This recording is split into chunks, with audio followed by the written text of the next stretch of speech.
What's up everyone, welcome back to On the Hunt.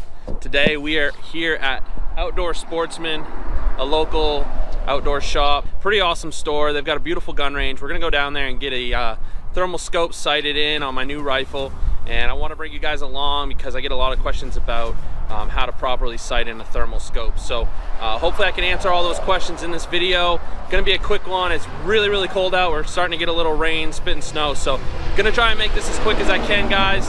Sorry about the road noise. We are right on a major highway here. So anyway guys, we're gonna get down there and get a target set up, and I'll show you guys what's going on. Stay with me.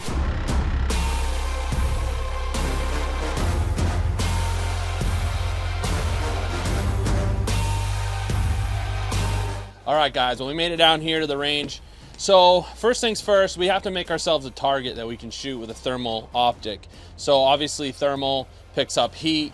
You're not going to be able to see the crosshairs or the bullseye on a paper target like you normally would with a regular glass optic. So what we need to do is we need to create something with a contrast or a heat difference so that the thermal scope can pick that up. So multiple options you guys can use to do that. Best option in my opinion is going to be using some foil tape. What that's going to do is it's going to reflect the heat. It's going to create a contrast, give you guys a decent target to shoot at.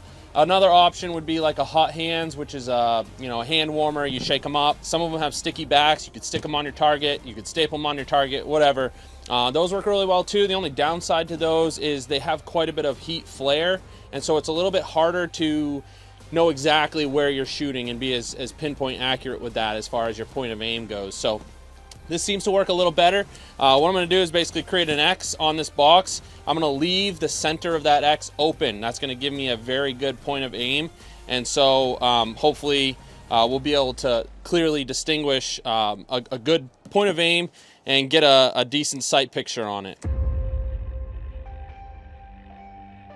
All right guys, so now that I've got a good cross on this, you can see I left out the middle. What that's going to do hopefully is show me a slight difference between the rest of this crosshair that I created. I don't know if this is going to be on paper. It could be not on paper, and we might have to dial it in. I brought some Full Metal Jacket rounds to shoot first just to see if I'm close. I don't want to go burning up my nice reloads that I made for this, but what I'm going to do basically is this thermal scope and most thermal scopes have a one-shot zero feature.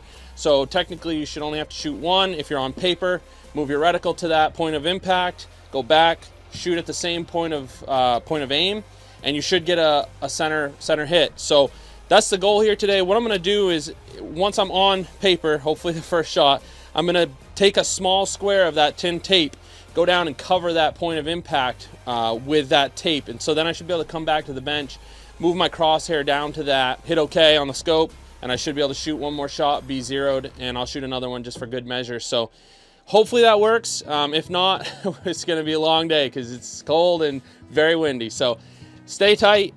We'll see what happens. All right, guys. So like I said, I'm just going to get started with some Full Metal Jacket, just some cheap Wolf steel cased ammo. Not really expecting amazing results from this, but just to see if I'm on paper. Prices of ammo these days, got to do what you can. So start with this, couple rounds, see what happens, and hopefully get a decent result. All right guys, so I was a little worried about this. The tape is not working. I'm not sure if it's because it's a super overcast day and the sun isn't able to reflect off the tape, but I'm unable to make out any sort of contrast. I'm recording in the scope. I'll show you guys kind of what I'm seeing, but there's a slight line. It's just not going to do it for me, so I'm gonna have to go down there and put a hot hands on there. You'll be able to see the downside of that just with the heat flare. Maybe because it's so cold out today, it might be a little bit better, but we'll see.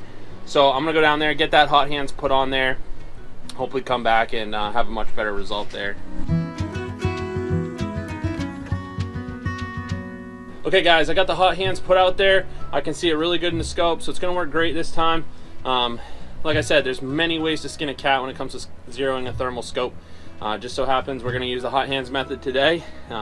Another method that I've heard works is taking a AA battery, wrapping it in tinfoil, which kind of creates a continuity between the positive and negative on it, heats up a little bit, nothing to be worried about. A lot of guys will cut a little X in their box, stick that in, and then they'll do the exact same thing for their point of impact on their first hit. So that probably would have worked awesome today, but you know, I didn't bring any batteries with me or tinfoil, so I thought the tape was going to work awesome, to be honest. So we're at the hot hands method. We're going to give it a go.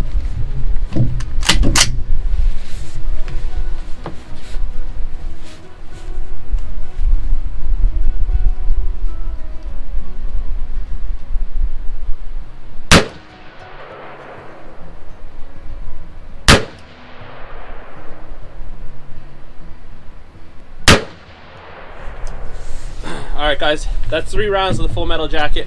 I'm going to go down and check my target, just see what happened, see if I'm even on paper. I think I'm going to be close. I saw some splashback behind the target on the dirt in the berm, so hopefully I'm on paper. Alright guys, well we got a pretty good result out of those factory loads, steel case wolf ammo. Those are 100 grain projectile. As you can see right here, we've got 3 impacts, all within a 1-inch group. That's pretty decent. Where Kodaway is high, our windage is not terrible. Maybe like an 1.5 inches or so windage adjustment, but definitely going to be like a 7 or 8 inch difference in elevation. So got to bring that down and over to the left, maybe about an 1.5 inches, 7 or 8 inches down, 1.5 inches to the left. So I'm pretty happy with that group, guys. From bench rest without a lead sled, as windy as it is today, and then also with factory with steel case wolf ammo. I'm really anxious to see what my reloads can do. All right, well I'm back at the bench, guys. I just put 2 rounds of my reloads in a mag. I'm gonna shoot 2 just to see how those 2 group. I don't just want to shoot a single down there and kind of then 0 from that. I'm gonna shoot 2, see what they do. If you're interested in my load, these are 6.5 Grendel loads. I've loaded them with 31 grains of H335 powder. Overall length of 2.240 inches.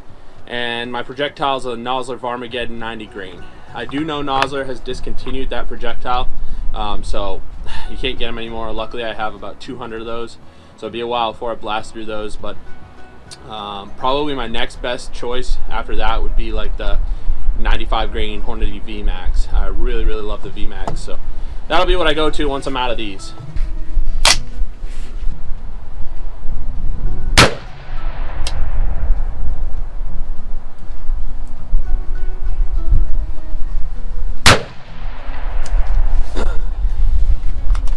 Alright guys, that's 2 shots. Let's go down and check it out. Alright, well, those grouped really nicely. About a 1/2 inch group with those 2 shots. They are running about 1 inch higher than those Wolf 100 grain.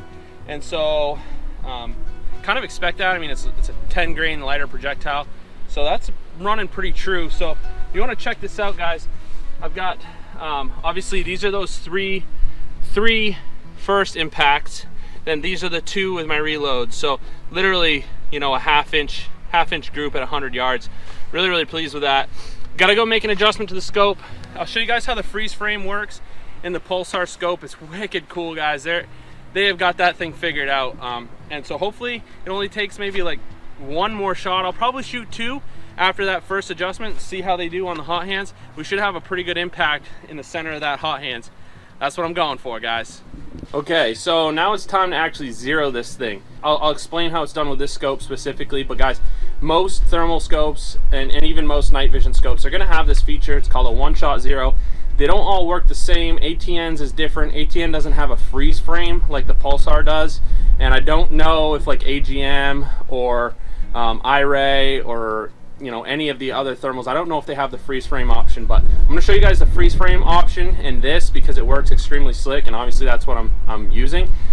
So check out your manual if you're not zeroing a Pulsar scope, but even the trail, the Pulsar trail works very much the same as this. So the menu looks the same, everything feels the same, guys. So I'm familiar with it from my trail that I had prior to this Thermion. So first things first, press your menu button.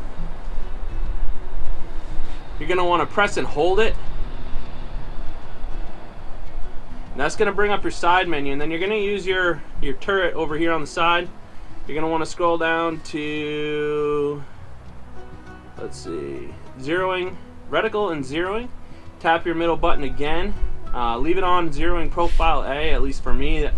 This is the first time I've zeroed this, so this will be my first profile.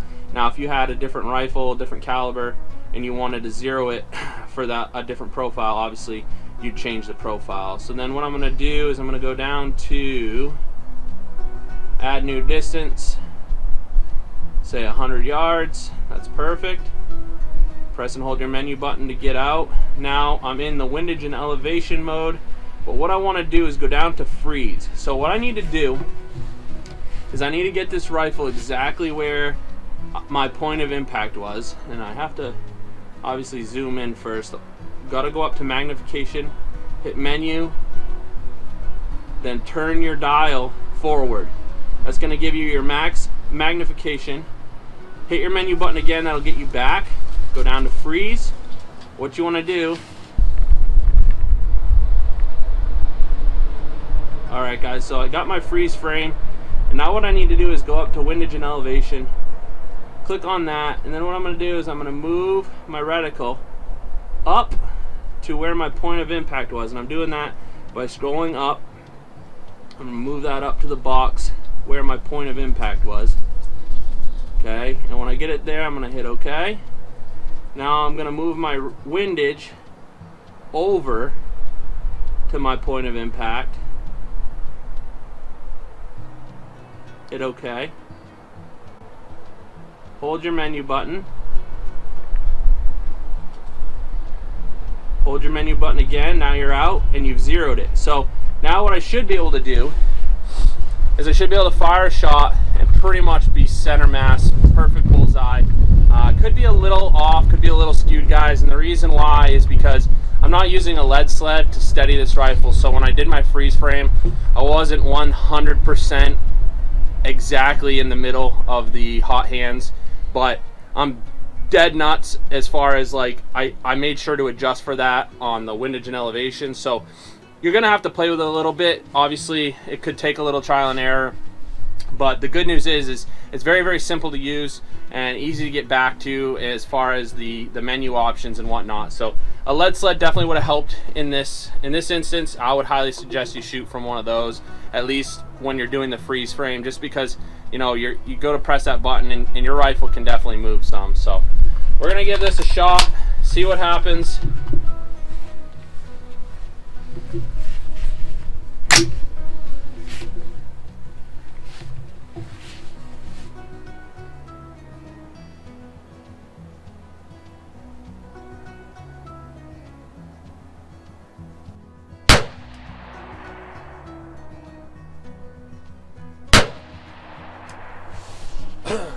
Alright guys, 2 shots downrange. Let's go take a look. Okay, so we're not in the hot hands, guys, so I'm not happy with this result, so we're actually going to do it again. But I want to show you guys how much closer we are, and I also want to show you this grouping. So that is pretty much stacked, those 2 rounds right there. I'm extremely happy with that result, guys. At 100 yards, that is phenomenal. So I'm going to adjust the scope, bring my elevation up just a little bit, probably 2 inches-ish, and we should be dead nuts on this target and ready to kill some coyotes. Alright guys, so I'm gonna go back into the menu here and do the freeze frame and the zero one more time.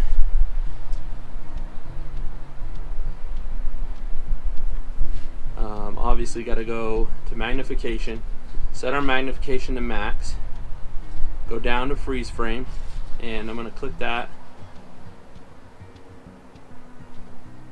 Nope, not happy with that. Go back up to freeze frame, and we're going to try again.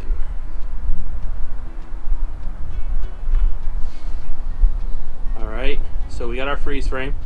So we got to go up to windage and elevation, and I need to bring my, whoops, I need to bring my elevation down to the bottom of that hot hands. Press OK. Go out. Alright, so now that I'm out and back to the main screen, I'm ready to go ahead and take another shot. So we'll go ahead and try this out, see what we get for a result.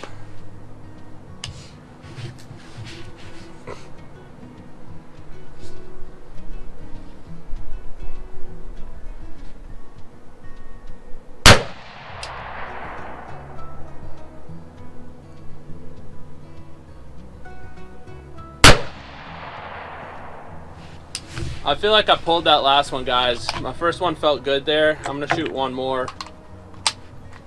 See what I get.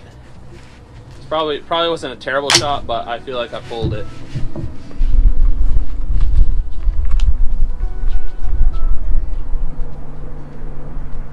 Yeah, that one felt good. All right, let's go check it out. All right, well, a much better result this time, guys. Not as great of a group, and that's okay. Really, really windy. I'm sort of freehanding it. I do have a front rest, but I'm kind of pinching up pressure on the back, the buttstock. So I'm really happy with this result. I'm gonna show you guys. We are definitely in the hot hands, and we've got an impact here, one dead center, and one just a little right. So this is probably the one I pulled, guys. I definitely felt a pulled shot there. So this is probably that. So I'm gonna throw that one out and call that about a 3/4 inch group. And I gotta tell you guys, that's gonna kill coyotes all day long. I'm really happy with the result there. I know what I'll be doing tonight. I need to load up some more this round. I'm really, really happy with that load. So if you guys have any questions about the load data, or my rifle specifically, or even just thermal imaging, zeroing, any of that stuff, guys, drop that stuff in the comments below. I'm happy to help you guys and answer any questions or comments you may have. So just want to thank you to my dad for helping film today.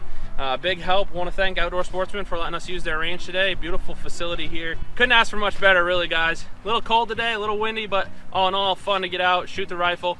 I'm a little ashamed I hadn't zeroed that sooner. I mean, I've had that rifle for almost 6 months now, and I did have some issues like I explained on the channel earlier, but I got those taken care of. As you can see, the rifle's running great. Huge shout out to Scott at Specialized Dynamics. This thing's clearly going to be a tack driver, so I'm really, really happy for that. So anyway, guys, that's going to do it for this episode of Own the Hunt. Thank you for hanging out with me. Please consider liking and subscribing to the channel, guys. It helps me a ton. And until next time, I'll see you later.